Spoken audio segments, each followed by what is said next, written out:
All right, we are live. Happy Friday, everyone. This is Unmuted. I can't believe we're already here at episode number 8, I believe, today. Catherine Pitchford, Kathy. Um, Super Hi. excited to be here. If you haven't joined us before, Unmuted is a space that I created for female leaders. We'll have folks joining us from all over the country, actually the world. Um, we have someone joining us from the UK in one of our later episodes, so I'm really excited for that too.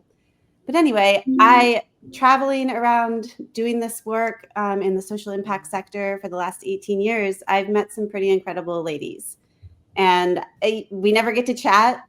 We never get to hear from folks because they're either deep doing the work or just super busy. And so Unmuted really is that platform to be able to engage with female leaders doing a variety of different things in the social impact sector.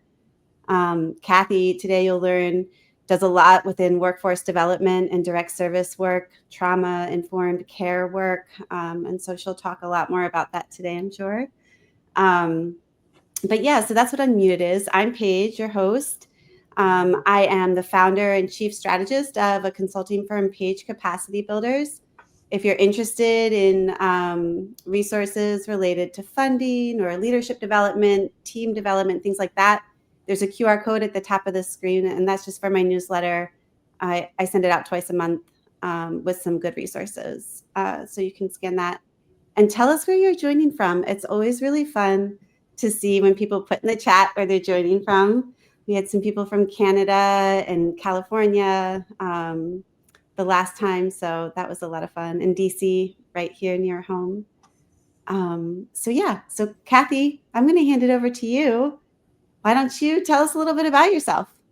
Well, good afternoon, everybody. It's a pleasure. Thank you for having me, Paige. And I'm so excited. So, to tell you a little bit about myself, I'm a licensed master social worker. So, I've been working in workforce development and working with direct services for over 15 years. I really focused on program development, like how do you use authentic services to serve people, right? And one of the things that sits very close to my heart is working with people with mental health, and making sure that as you're working with people that you are taking that into account. So training, making sure your team knows what's going on, that when you're working directly with people that you can really meet people where they're at, and that's really important for me. So quality of service and how you work with people directly is really important. It's probably one of my top things, is what wakes me up in the morning, is how am I going to be here in service for the community, and definitely meeting people where they're at with genuine authentic interactions. I guess we should also say Kathy and I have known each other for like 18 years. Yes. We met in the very beginning of my career, and we both worked together literally within the same organization for about 8 years. And if you know anything about me, and when I tell you a little bit about how I got into this work, it starts with Kathy and some beautiful connections that I made um, at the Center for Urban Families, really.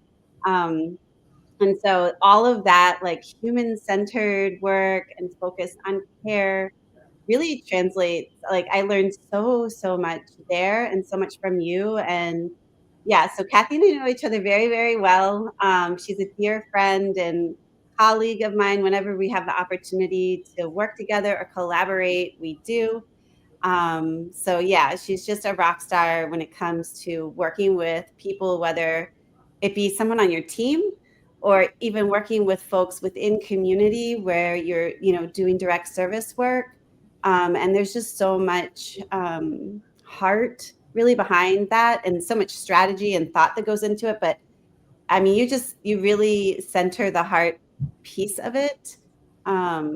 And I just feel like this makes you so special. Not everybody does that. Thank you, Paige.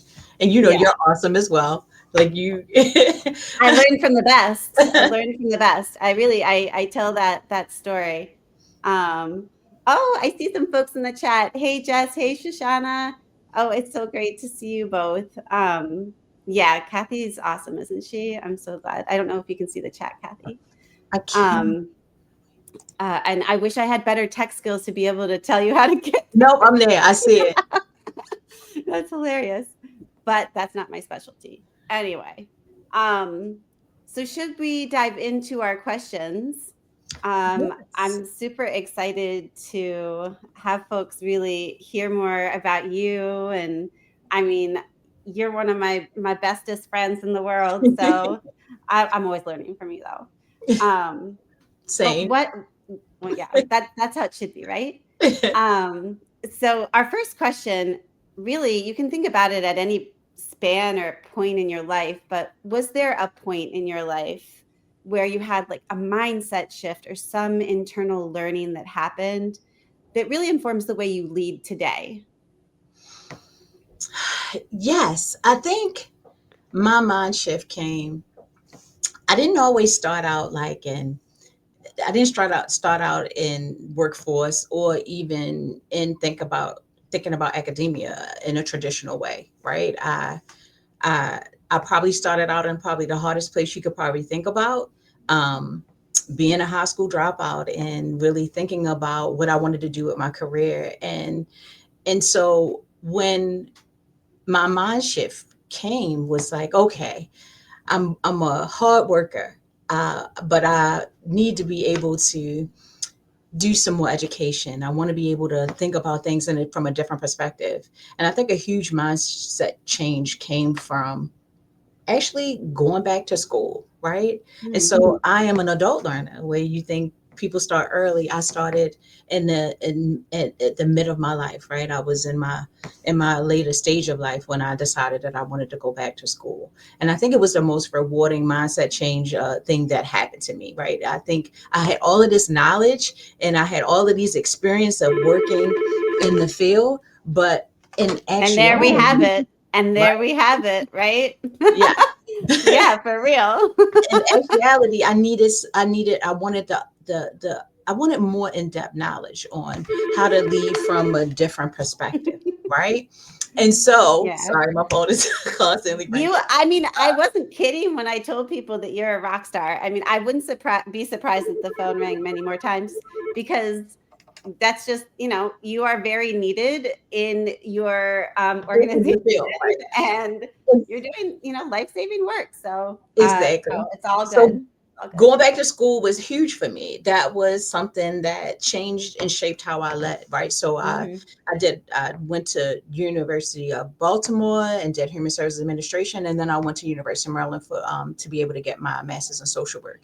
And that Hmm. made me look at life from a different perspective and how I lead and think about how I shape programs, thinking, I always led with my heart, but I wanted to make sure I was doing it in a way that was very like structured and streamlined. And how can I just not like that I had the knowledge and the insight to do it from a space of how you take care of people, right? From Hmm. the people that you're serving, from your team to your your colleagues and your peers, and the community at large, and partnership and collaboration. And so you want to do that with some knowledge and evidence-based practices that continue to help you to grow and stay relevant in the field, but also doing it with this level of care from your heart. Hmm.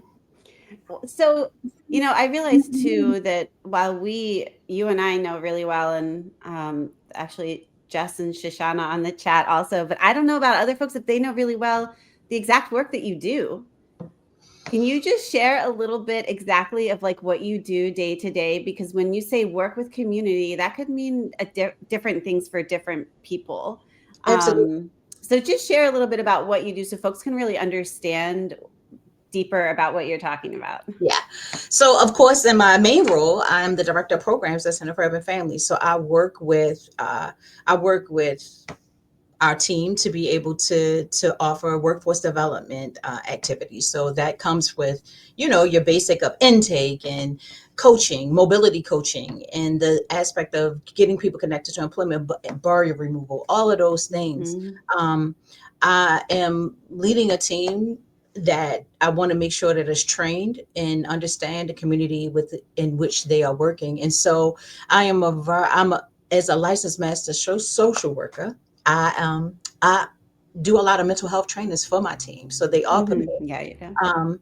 And people don't know is in the evening I offer therapy to families, right? I offer therapy to adults, children, and couples, and structured and sometimes group dynamics with families to be able to resolve issues, and that is a huge part of my passion. And I've offered mental health trainings to other organizations. I think for me, collaboration is key.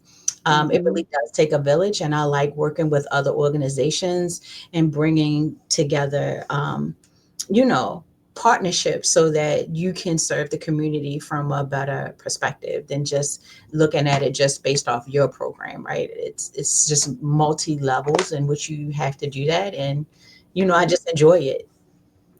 Yeah, I mean, you're very good at it.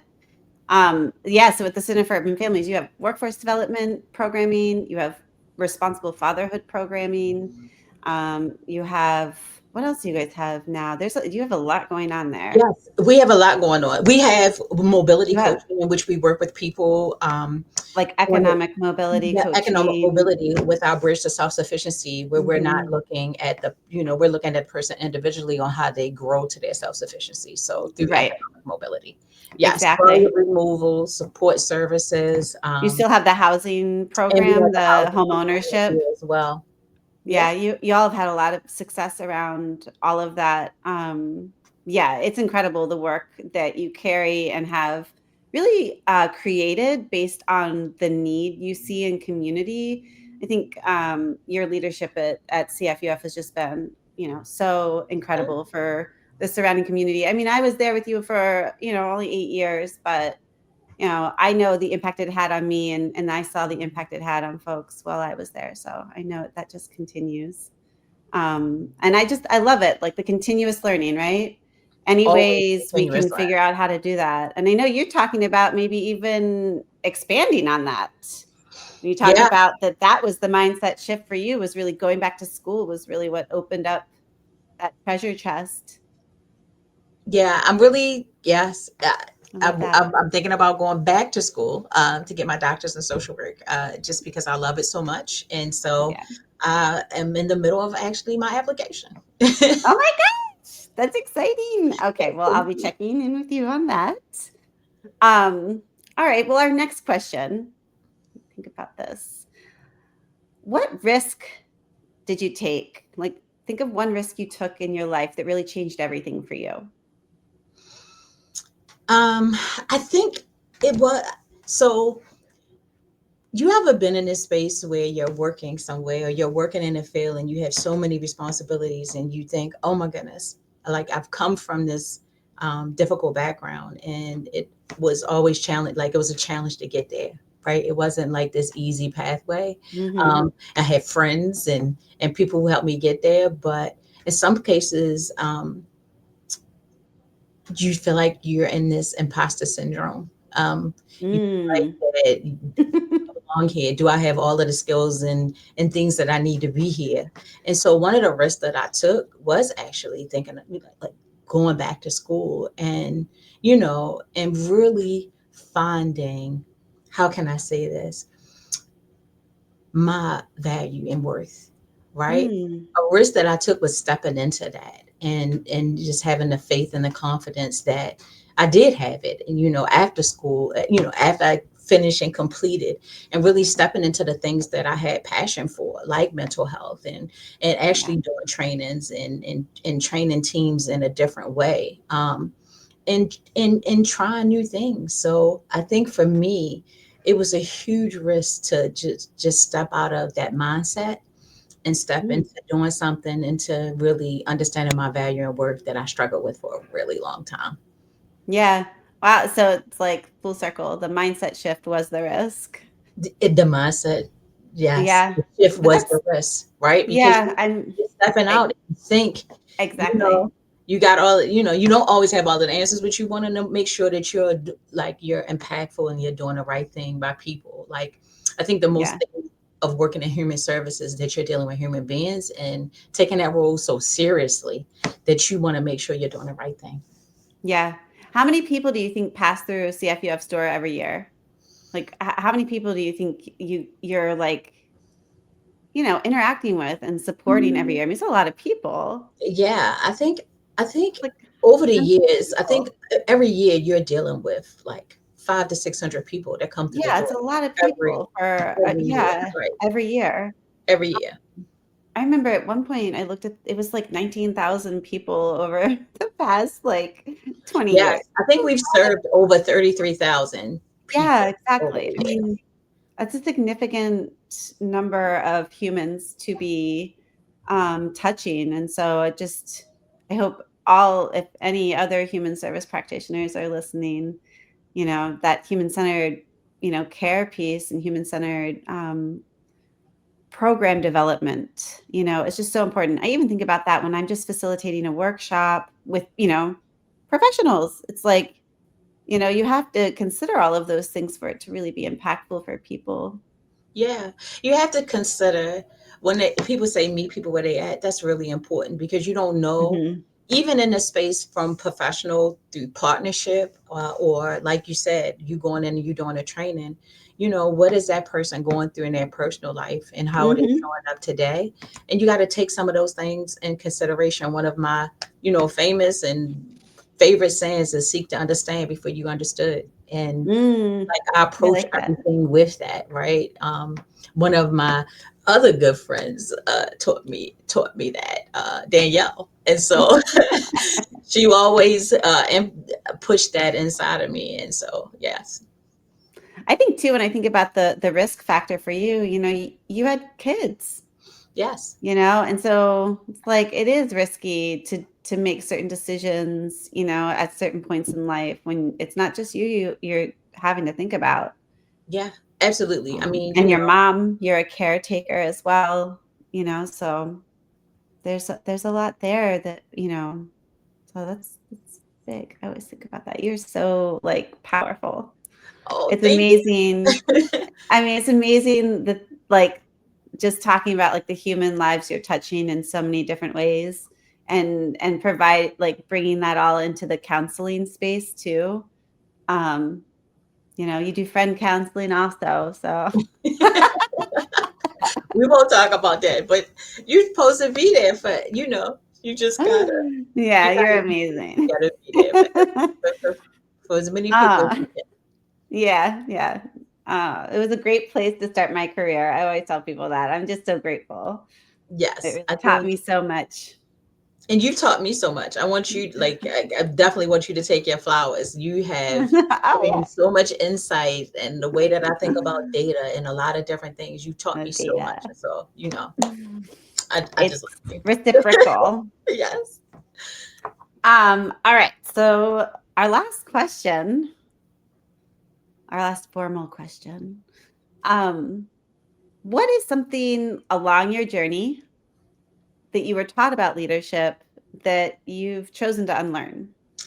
Mm, I think that one thing that I was taught is that title and position. Um, Okay. Say I more. think that true leadership doesn't sit in a title. Um, I think true leadership serves in a way that the way that you work with people.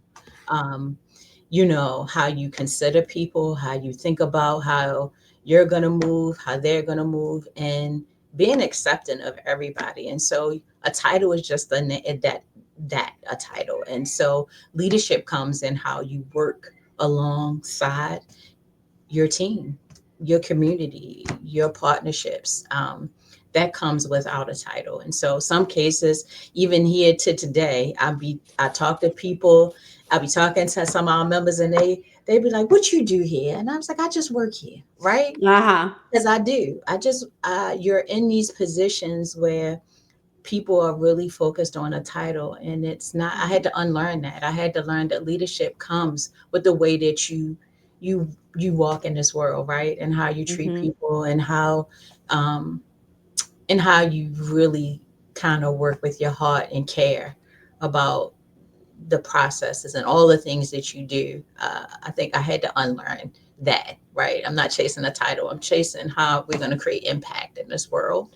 Um, in a difficult world that we live in, you want to be able to lead in a way that people are joining in and working Mhm. together. Yeah, yeah. That I mean, it kind of dissolves the power dynamic, It you does, know, right? and And that's allows for key, so right? much. The power Mhm, dynamic is real.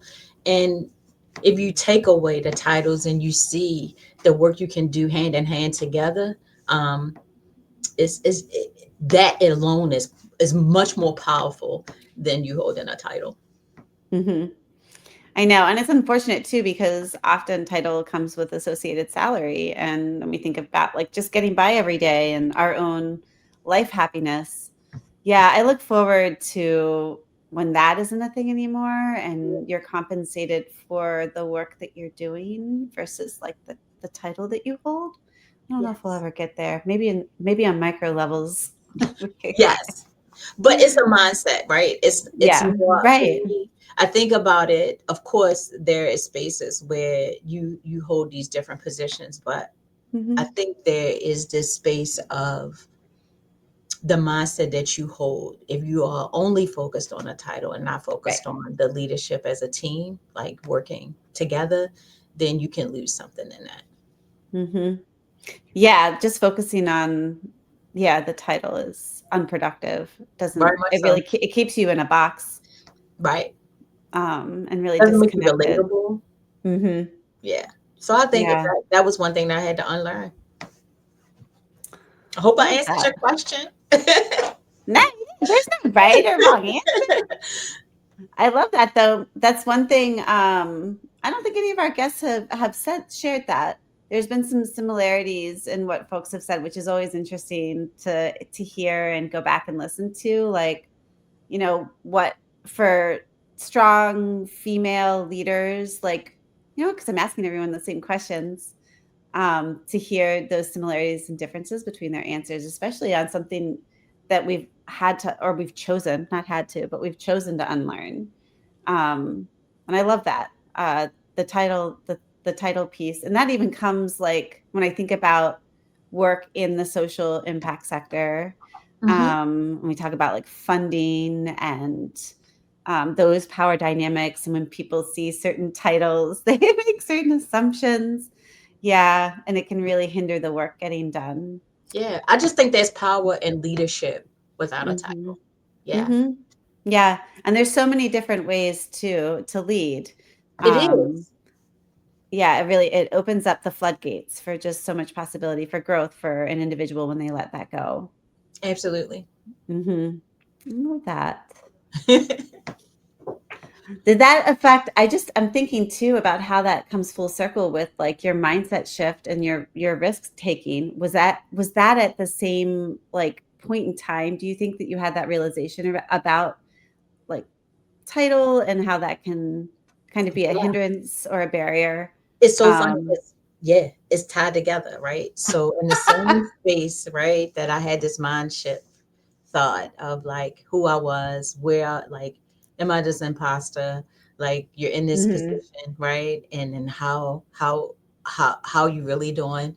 Um, and really learning more about myself. So, school taught me a lot. It gave me a lot of like information to grow from, but the experience of like just interacting with other people and like thinking about how um, you can you can grow in different ways and you can lead in different ways.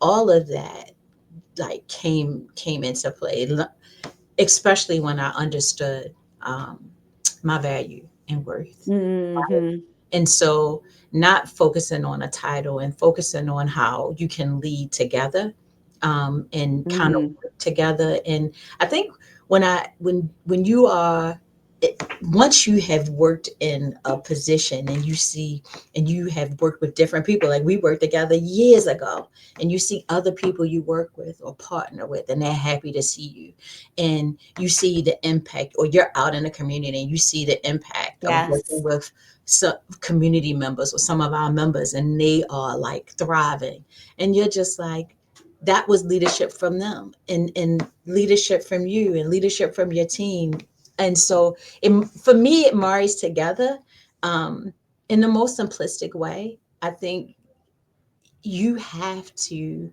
just be present in being okay with working as a team. I don't know if that like it sounds like the marriage, It's but for true me in though. my mind, the mind shift and all of those things happened around the same time. In the way I looked at leadership, definitely it changed, Mhm. and not focusing on that and focusing on the work of Mhm. what you're doing, the service. And that's You what I would say, the service. you did the Rockwood Institute for Leadership also, I that did. program. Do you think that had I'm not overly familiar with that, program, but Yes, it did. When I finished Rockwood Leadership Institute, it was one of that started me going back to school. Like I mhm. came back from that and I was like, I need the education. I need this other Mm, components. And I wanted to yeah. continue to grow. And I always loved working with people, like directly, human beings. Like that is my thing. And I think that was we think gifts that you were given. I think my gift was that I'm just so relatable to people. I love talking to people. They like Yes, talking to you me. I do. can't even go to the grocery store and my kids will be like, Mom, what is happening? Right? So they're telling you their whole life story. I was like, I just like talking to people.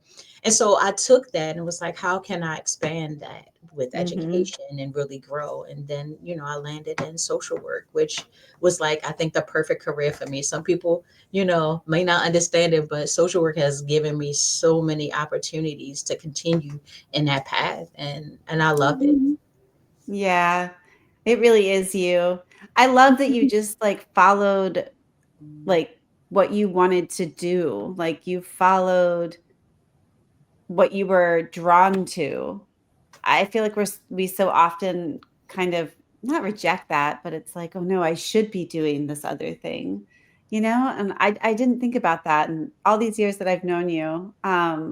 I never thought about it in that way. Like, you really followed your heart and leaned into really like your, uh, a friend of mine, Karen, would say, like, your essence energy. Um, Oh, I like, like really yeah, that. isn't that cool? Like, It yeah, was she's an cool. amazing coach, Karen Capello. If you don't know her, look her up, folks. Um, and she has a lot of free workshops. So if you ever are in one of her workshops, you'll hear her say this, like, what is your essence energy? Like, identify that. Um, and it's a powerful, fun little exercise, but it just made me think like you really grabbed onto that. I mean, when we first met, you were doing like all of the intake and case management, all of the barrier removal, and then it was like you weren't just doing it; you were like creating the systems and processes by which those activities would happen, and it was all grounded in what was best for the people who are coming seeking those services. And so often, I mean, that was just like for me, because we just were plugged into systems in our lives and Right. we operate by how those systems, and of course you're creating things that are based on best practices, but all of that research and everything is based in what people said they needed. Yeah. um, I Service. just Service. yeah, full circle for you. Yes, um, absolutely. and I'm really excited to hear about the next steps for your PhD. You'll be off teaching somewhere at some university or something, and I maybe think in I'll 3 years never really get away from just working with people and making sure stuff is working in a quality way for people. I think that has you're always going to very be good at my it. passion. Right. I know, you're very good at it. Can't deny that. Thank you. Um, well, I'm really, really, really glad you joined us today. We're almost to the top of the half hour. It was wonderful to have you. Just someone, as one of my best friends and most favorite people to work with. Uh, if y'all ever have a chance to work with Kathy, take it. Um, yeah, just thanks for being here and sharing all of your treasures and your time with us. Thank you for having me. I love you and I just appreciate you like inviting me to be a part of it. And so, Yes, yes, thank you so much. we'll have to check in with you again on that PhD. Yes. Okay. All right.